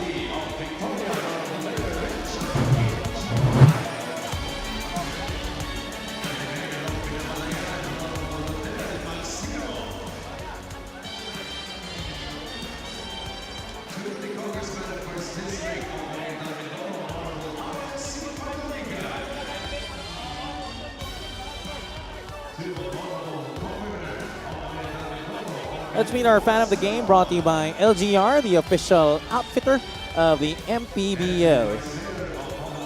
We welcome you once again to our coverage here at the Polo Gymnasium in Oriental, Mindoro. The first day of our South Division play-in tournament. We already started our play-in tournament in the North last Thursday with Bataan and Pangasinan winning their respective games. Here we have the Cebu Greats dueling it out with the Davao Occidental Tigers for the right to extend their season and a chance to become the 8th seed in the South Division playoffs. The winner will be facing the loser of the game later on between the Mindoro Tamaraos and the Zamboanga Sikat. There you see Coach Bong Ramos, Coach Egay Macaraya already in the venue here at the Polab Gymnasium to prepare for their game later on. That's going to be a very exciting matchup, I'm sure. But at our hands already, Coach, a very intense and exciting battle between Cebu and Davao. Quarter scoring on your screens. Well, good recovery by Cebu in the third quarter after getting outscored in the second, 15-13. Binalik lang nila 15-12 yung third quarter na puntos na nagawa nila. And I feel that in the third quarter, they played with better pace and better control. But can they get to that next level of more control? I think yes. No? Really just a matter of staying the pace and staying in balance. And one other thing that contributed also is hindi ganun kalaki yung naging scoring ni Jeff Comia in the third quarter. Cebu in possession here. Desiderio knocks it down from the outside. Now that's what you want to start the fourth quarter. Get that out of the way and get that rhythm back and that confidence from making shots from the outside. 7 puntos na sa laro na to para kay Paul Desiderio. That's the same number of their lead right now against Davao Occidental. And they force an error there. Good defense by Brian Meca. He was egged on by members of their team from that bench after making that successful stop. I see that lift right there on that shot by Paul Desiderio. Everything in rhythm. On the spot on the floor, which he has seen so many times. That time he made sure he makes it. This has been one of their major boo-boos in this game. Their turnovers, it has been piling up continuously. That's another turnover laban sa Cebu with Mark Meneses traveling. 17 turnovers na para sa kanila. Ta-timeout muna dito si Coach Arvin Bonleon at ang Davao Occidental Tigers.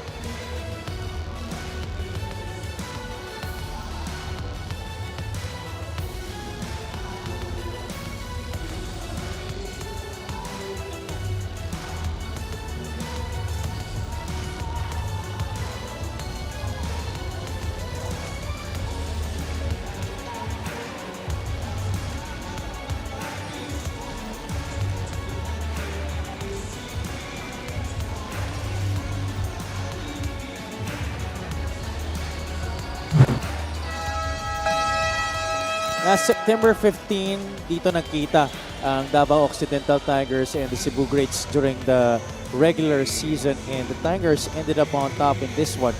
But Cebu was actually the more favored team coming into this game. Yes, pretty much. And the shoot was not so good actually for both these teams, except for yung magandang perimeter scoring nitong Cebu Greats. They were shooting 54% in that match. They got more rebounds and more assists itong Cebu Greats. Pero crucial doon yung 11 points na ini-score ni Jeff Comia sa fourth quarter. Na sinubukan rin ito ni Paul Desiderio at Mark Meneses na ma-offset yon, pero it really wasn't enough as Davao went home with that win.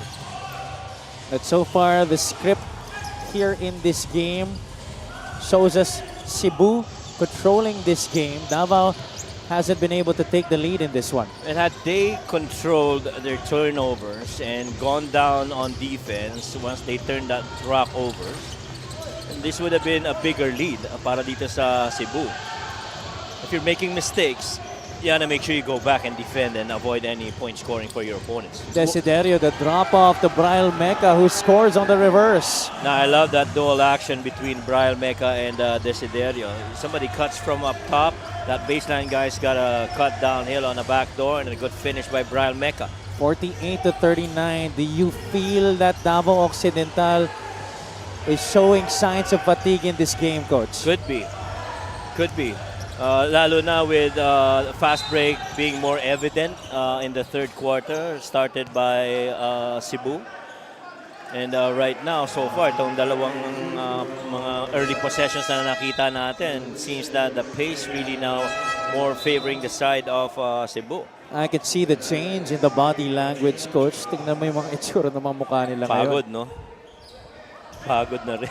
Even Jeff Comia, who I was so amazed earlier in this game with, because despite everything that he did, eh parang hindi pa siya mukhang pagod. But that was in the first half. Now it's different, but let's see if they can pick the pieces up. They still have a lot of time remaining in this game. 7 minutes and 20 to go in this matchup. Desiderio takes Comia to the post. Push shot is good para kay Mr. Atin to, Paul Desiderio. So far, the shot selection of Paul Desiderio is so much better than how he did in the first half. Now, he puts the ball on the floor, puts it in a little range where he's very comfortable, gets into his fakes and pivots to allow him to get a freer shot. Escobedo gets a handoff from Beltran. Raymart Escobedo, basket and one. Well, Raymart Escobedo, on a downhill action, is always going to be Dolan Adlawan. Lalo na kung na-open up na ni Dolan Adlawan yung hip niya. That switch right here just snaked it. And really just beat out and being more crafty with that left-hand finish. Different ways of playing. Ito naman, more control. To si Paul Desiderio got that separation with that shoulder bump. Went to his pivots and his fakes before he made that shot. Paul Desiderio now picking up his scoring here in the fourth quarter. Escobedo also trying to do the same for the Tigers. That's only his 6th point of the game, that 3-point play. Well, clearly, he's got to get into more flow here, hopefully in the fourth quarter. Desiderio gets away from the defense, but it's stolen from behind. Raymart leading this run out para sa Tigers. Comia will settle for the 3. That's no good. Adlawan with a rebound para sa Cebu. Well, I thought he had Tricky Permingan on the other corner 3 as well. Meneses gives it to the post. Desiderio likes the matchup against Escobedo. Gets his own miss.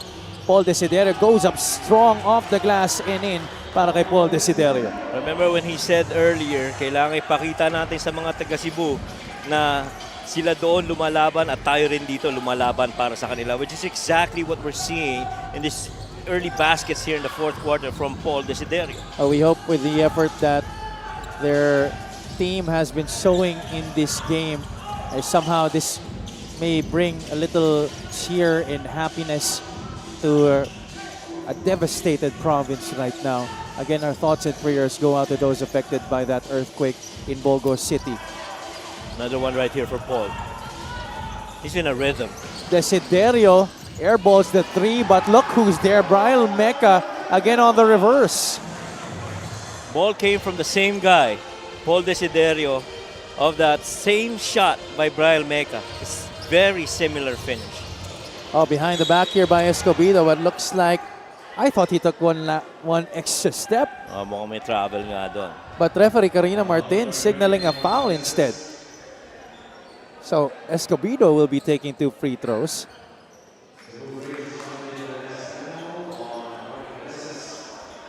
Cebu will challenge that foul on Mark Meneses. The yellow light in front of Miguel Pere is now on Coach Ronje Enrile, taking over coaching duties for Coach Junti Valenzuela in this game. We'll be taking a short break.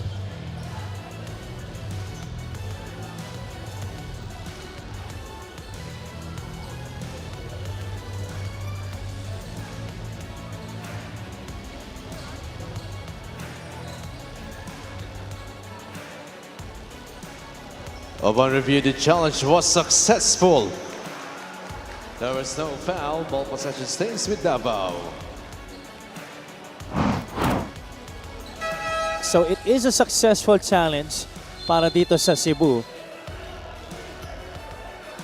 Barely touched him. Oh yes, barely. It was all ball. Dolan Adlawan wearing that headband with a saying, "We got this, Cebu." And then once again, we hope that this game, this effort by the greats will bring some cheer and happiness into the sad state that Cebu is in right now.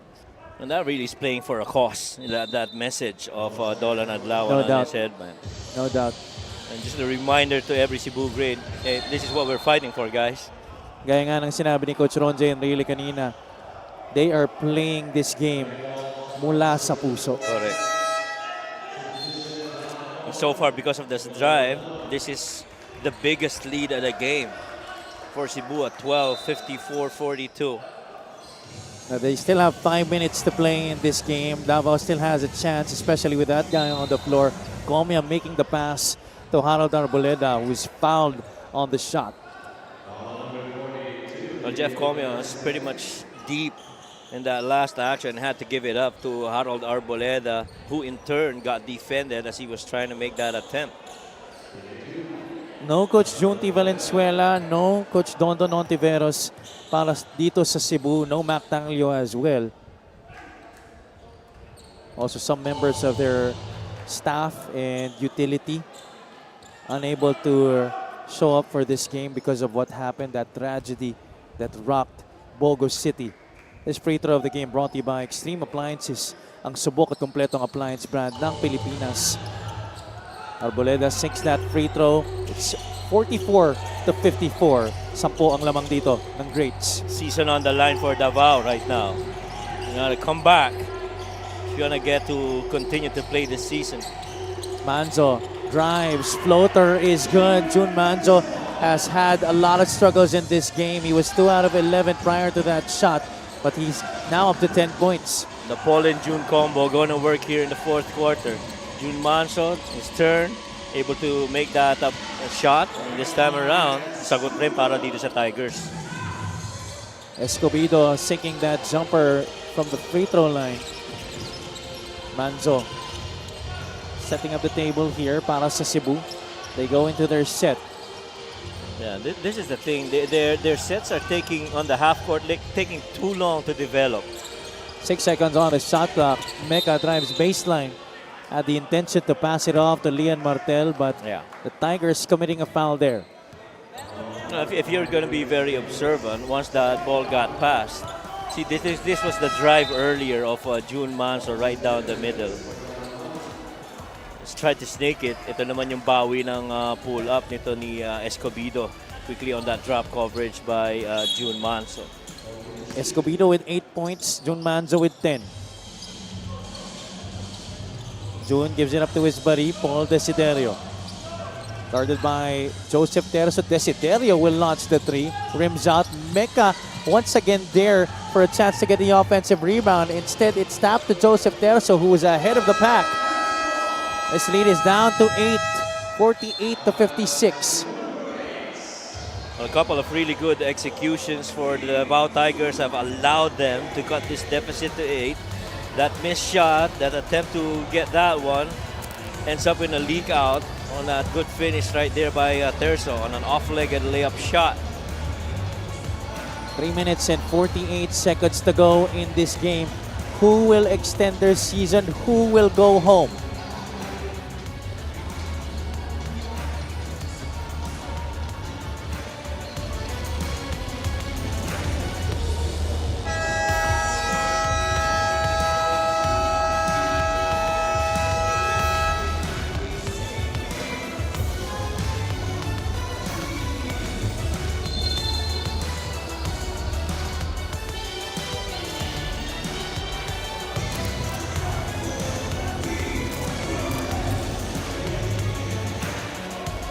You are still watching the MPBL.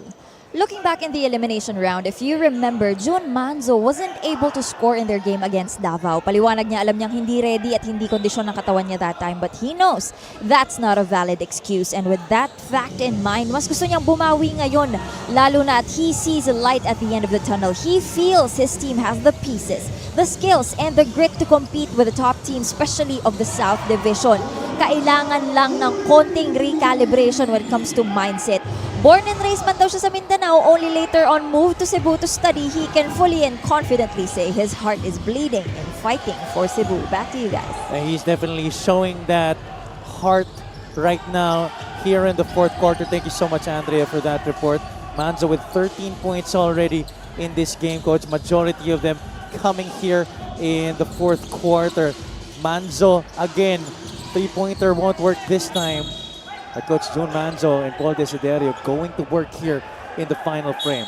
Yeah, and Jun Manzo alongside Paul Desiderio had made that decision to really be just very active. See that three-point attempt, a couple of Davao Tigers trying to defend against it, but no problem for Jun Manzo. That puts Cebu ahead by 11 points here after Davao was able to cut it to 8. With 3 minutes remaining, there's going to be another timeout on the floor here. Magbabalik ang MPBL.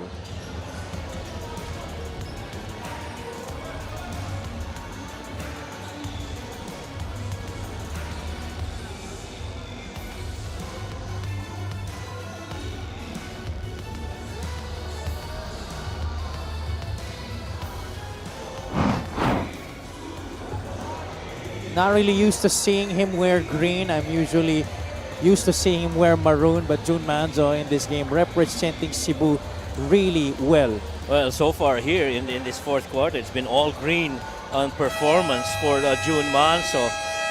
I got 5 points here in the fourth quarter alone. Hit that jumper, hit that drive earlier, and then that three from top of the key.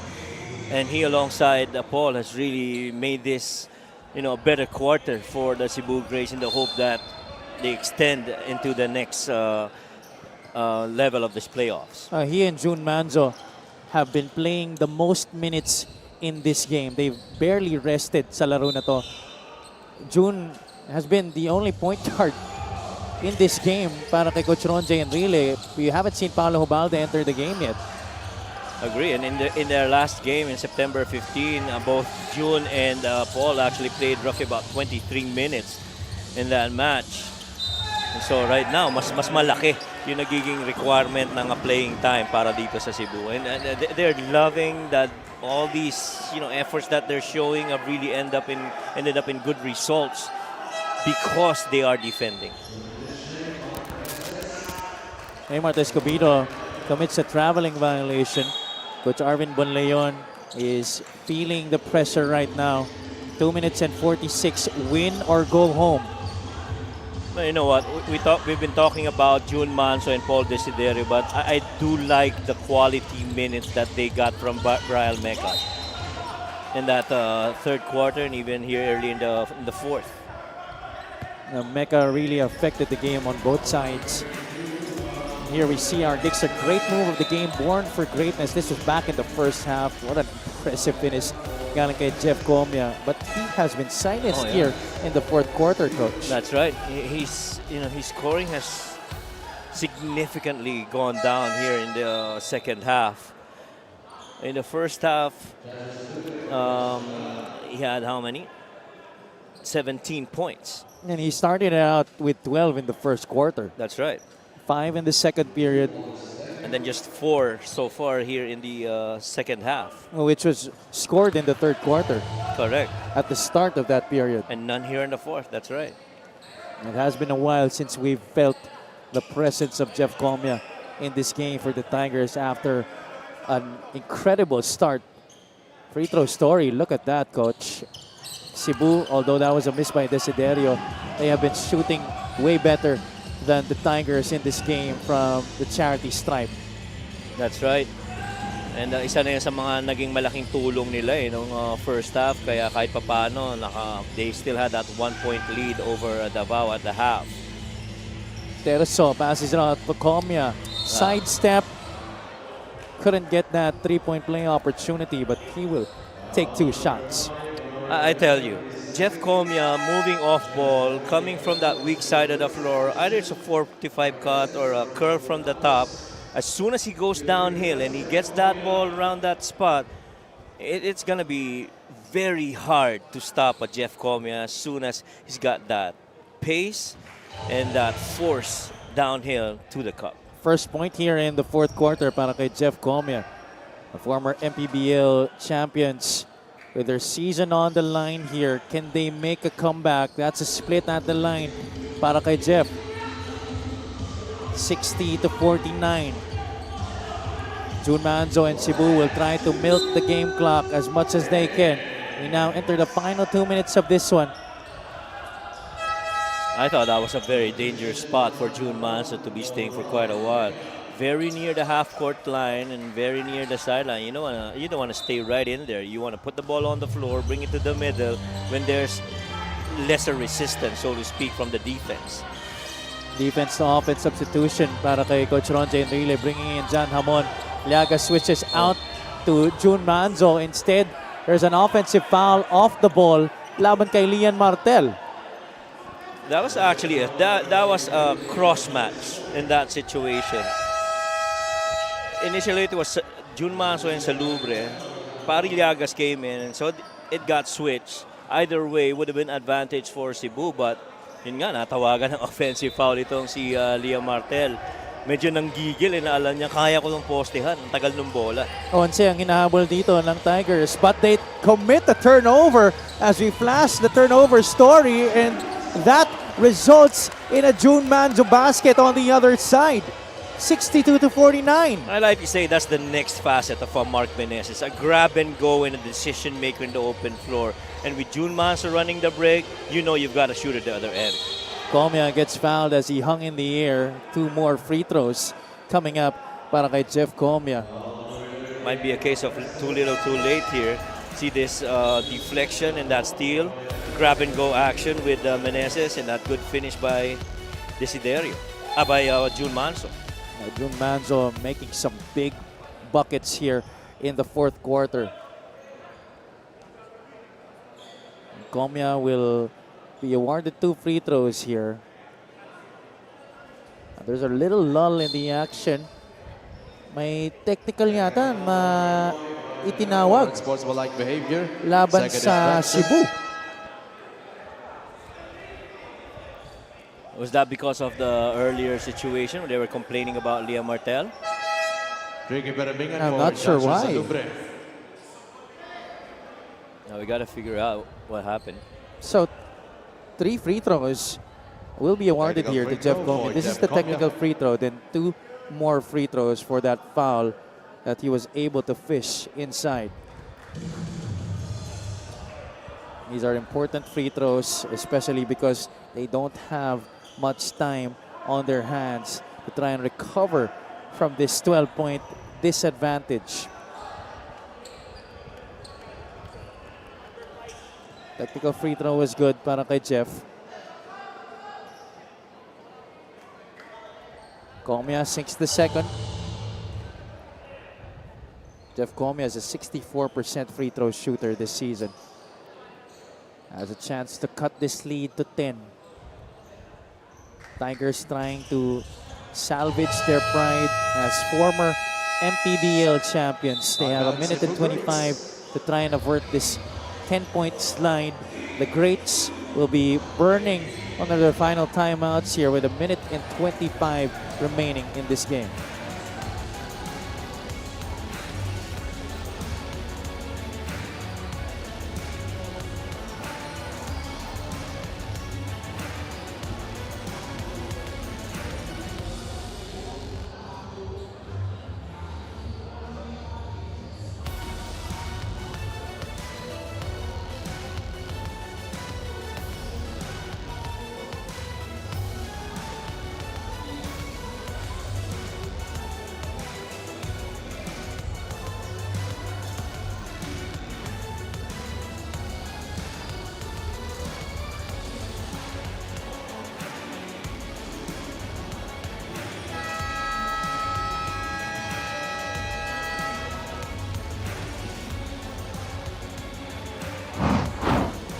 Paul Desiderio has been spectacular here in the fourth quarter. Coach Mike joining forces with his buddy June Manzo. 12 points, 4 rebounds, 6 assists for Paul Desiderio.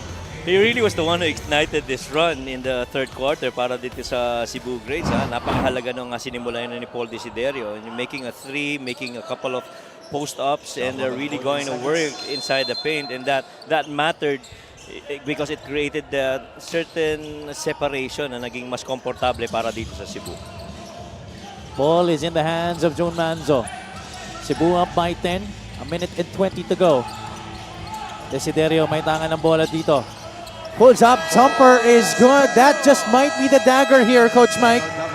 Well, the second half has turned into the Paul Desiderio and June Manzo show.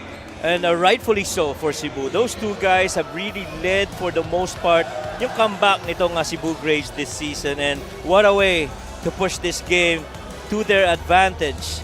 And, you know, just really good contributions both from June and Paul. Night, says Paul Desiderio.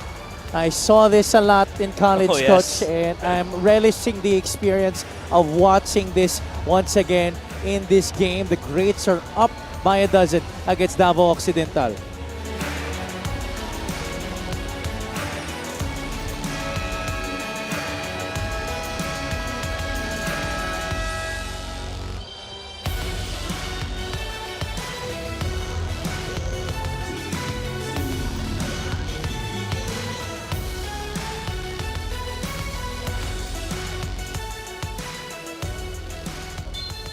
Mayor Jennifer Ina Alegre Cruz in the building here at the Poland Gymnasium together with Commissioner Kenneth Duremdes, Operations Head Emerson Oreta. It's a packed house here, Coach. Oh, yes. And we're just in our first game. We still have a minute and 15 to go, but obviously they are all in anticipation to watching their home squad, the Mindoro Tamaraos, facing the Zamboanga Sikat in the battle for the 7th seed. That's a miss for the Tigers, and that just might do it here, Coach. And I guess maganda yung naging usapan nila at the half para dito sa Cebu Graves. The first half really was a lot of turnovers, a lot of missed opportunities, a lot of mysteries, makeable shots not going in. Pero dito naging mas deliberate sila in the second half, especially with Paul Desiderio really, you know, stamping that momentum para dito sa Cebu. Getting into the paint, scoring more comfortably. Well, we see that three by Terzo. He cuts it to 9 here, 64-55. May konting pag-asa pang namumulat dito para sa Tigers. They steal that ball away. Terzo, same spot, different result. That's a miss. Lian Martel secures possession for Cebu. It's tapped out of bounds. Yeah. It looks like someone was hit. Is that Tricky Peromingan? Yeah, they're going to have to review this. I thought, at least from live action, I thought Lian Martel stuck an elbow through the face of, was that Tricky? Yeah, Tricky Peromingan. Peromingan has his face in his hands right now. He's on the floor. Let's take a look at what happened. Martel gets the rebound. He got poked in the face and then that elbow. Ayun. Yun yung bawi. Yes, yun yung bawi. And Liam Martel also got hit, and so would that be a foul also that they will call?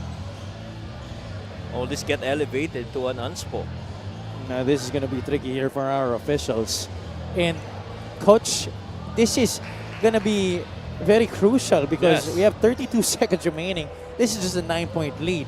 If the calls favor the Tigers at this point of the game, they have a chance to cut this lead, shoot some free throws, get the lead down with the clock stopped, and then possession para sa kanila if ever that happens. This could bring them back into the game all of a sudden. That is right. This could, matter of fact, I feel this could even be down to as much as 4 points on made free throws and a good offensive set for the Davao Tigers. And clearly, that pass from the corner, cross court by, was that Mark Meneses? I don't think that was a good pass at all. You had a guard that was very near you. You got to pass it up, bring the ball to half court, set your half court, and then waste some clock. And that's been one of the thorns on their side sa laro na to, Coach. Yung turnovers ng Cebu. Mm-hmm. 21 total turnovers for the Greats in this game. Well, I mean, you give up 21 turnovers in a game, to which itong Cebu roughly averages about 16, and they are dead last when it comes to that department. Foul on number 42, Lian Martel. That's just way too much right now, even going Lian He's out. Martel, your 5 average fouls. Lian Martel Technical foul on Cebu called for Greats that for improper bench unsportsmanlike decorum. foul. And I think there also was an unsportsmanlike on Tricky. So first we're gonna go for the free throws of Davao, to which Jeff will be the one to take it. Technical free throw for Jeff Comia. So this is the technical free throw that Comia will be taking because the technical foul called on Cebu. Why was there a technical on Cebu? Liam Martel. Lian Martel. No, but he was called for an unsportsmanlike foul. That's right. I didn't hear the technical that they called. I think maybe it could have been for improper bench decorum, but we're going to try to clarify that right now. These are the free throws on the unsportsmanlike foul by Lian Martel on Tricky Peromingan, but he misses on the first.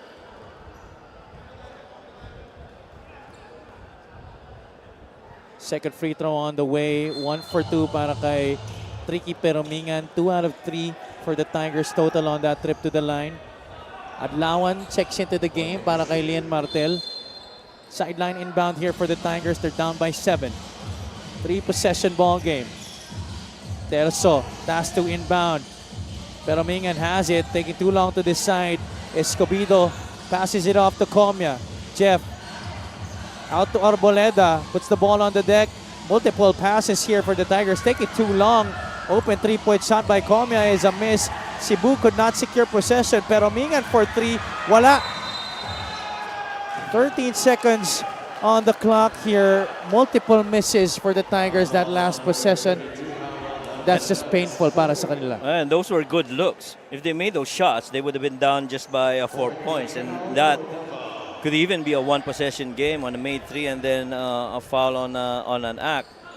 We did clear with the officials that the technical earlier that was awarded is really because of unsportsmanlike, bench decorum by itong Cebu. They had a warning earlier and that was the second one, so they got teched. 13 seconds remaining here. Davao has the foul to try and extend this game. Cebu gets it across. That's the double. And there you go, the foul on Joseph Terso with 6 seconds remaining in this game. Desiderio with a chance to ultimately ice this game for the Cebu Greats. Yeah, much as this is an impending win para dito sa Cebu, there are lessons to pick up from this game. No doubt, especially we are gonna be going up against potentially Mindoro or Zamboanga. That is right. And those are really 2 tough teams. That's right. And both those teams actually play very similar styles of play. They love to take threes. I guess ang difference lang pagdating sa Mindoro, they have post-ups eh. Guys like Ken Bono, and like what you said, it's going to be a tough cover on the next games para sa kanila. And so you got to fix those little details. One, you cannot afford to go in that game and commit 21 turnovers and give up 20 points off of it, because if you do that, you're not going to win. 6 seconds remaining. Desiderio was 1 for 2 on that trip to the line. Escobedo for 3, and that's gonna do it. The Cebu Greats live to fight another day here, winning this one against the Davao Occidental Tigers. And the trip here to Pola Mindoro and the game that they played for 4 quarters and the reason for them playing with a lot of intensity, somehow maganda ang naging resulta para dito sa Cebu. They are moving on para dito sa season natin. The mission continues.